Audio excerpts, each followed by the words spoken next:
bonsoir. Bonsoir.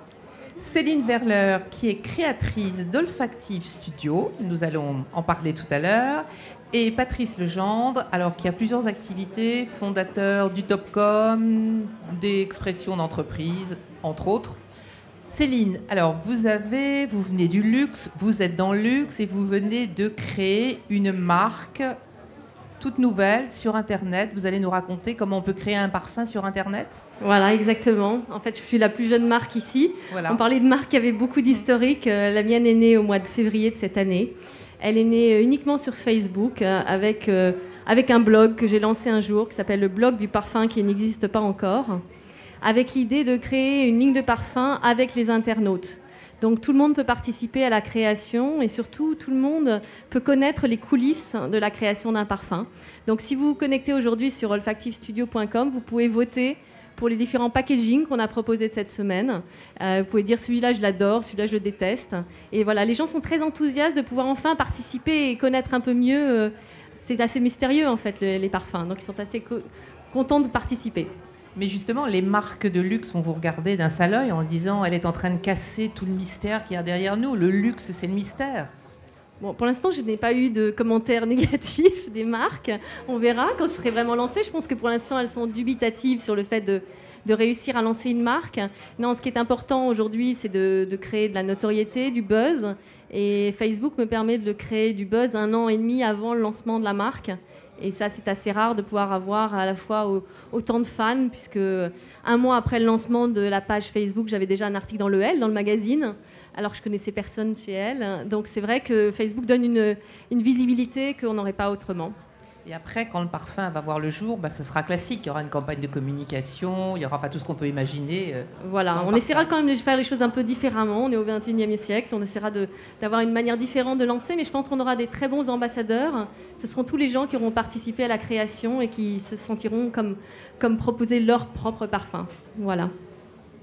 Merci beaucoup. Alors, Patrice Legendre, président de Gibori, l'Expression, fondateur de Topcom. Bonsoir. Oui. Bonsoir. Vous conseillez beaucoup de marques. Est-ce qu'il y a une formule magique, selon vous, pour réussir à réenchanter une marque, une belle endormie? On en a beaucoup parlé ce soir. En tous les cas, moi, j'en ai utilisé une formule magique, puisque la marque historique de notre groupe, c'est l'Expression.com, qui est un magazine sur la communication des entreprises que j'ai créé il y a 26 ans. Et pour être très honnête, les 10 premières années de l'existence de ce magazine, c'était très compliqué. Lancer un magazine professionnel dans nos milieux, Isabelle en sait quelque chose, c'est pas facile du tout, c'est même très compliqué. Et donc il a fallu trouver un moyen de réenchanter cette marque. L'Expression, qui s'appelait d'ailleurs pas l'Expression.com à l'époque, mais l'Expression d'entreprise. Et est venue l'opportunité de reprendre le Topcom. Et donc nous avons pu reprendre le Topcom, et à partir de ce moment-là, tout a changé. Mais tout a changé. Donc je dirais que adosser une marque à une autre, plus forte, plus puissante, c'est une façon de la réenchanter. Et nous venons à nouveau de faire, je dirais, la même opération en reprenant une entreprise qui est très connue dans notre milieu professionnel, qui s'appelle Gibori, qui a 2 métiers, du conseil en recrutement et du conseil en choix d'agence. Et on s'aperçoit que ça réenchante encore nos 2 précédentes marques, parce que les réseaux sont extrêmement connexes. Il y a des synergies incroyables entre ces différentes marques et qui fait que on progresse chaque année de plus en plus. Mais à la vérité, on en a parlé, plusieurs intervenants ont parlé, si on peut faire ça, c'est qu'on a utilisé à fond l'outil Internet. Et depuis très longtemps. On a été parmi les premiers à faire en France de la vidéo sur Internet. En 1996, on faisait de la vidéo sur Internet sur du RTC. Je ne sais pas si vous vous souvenez, à l'époque où ça saccadait comme ça. Bon.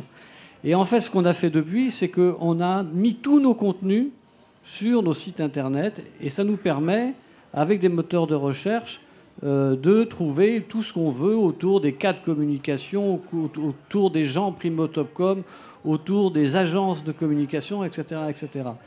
Et par exemple, si on va sur un des métiers de Gibori, qui est le choix d'agence, il suffit de prendre les mots-clés d'un brief et de les passer à nos différents moteurs de recherche sur nos différents contenus, et on s'aperçoit qu'on sort tout de suite toute une série d'informations fabuleuses. Donc Internet a été très très important aussi pour le réenchantement de ces marques, des marques de ce groupe en tous les cas. Et en tout cas, un impact fort sur l'organisation. Vous avez réenchanté votre organisation en même temps que vos marques. Merci beaucoup, Patrice Legendre. Merci beaucoup, Céline Verleur. Je rappelle donc Patrice Legendre, président de Gibori, de l'Expression Com, Topcom. Et puis Céline Verleur, j'ai pas retenu le nom de votre parfum. Olfactive Studio. Pardonnez-moi. Voilà. Merci.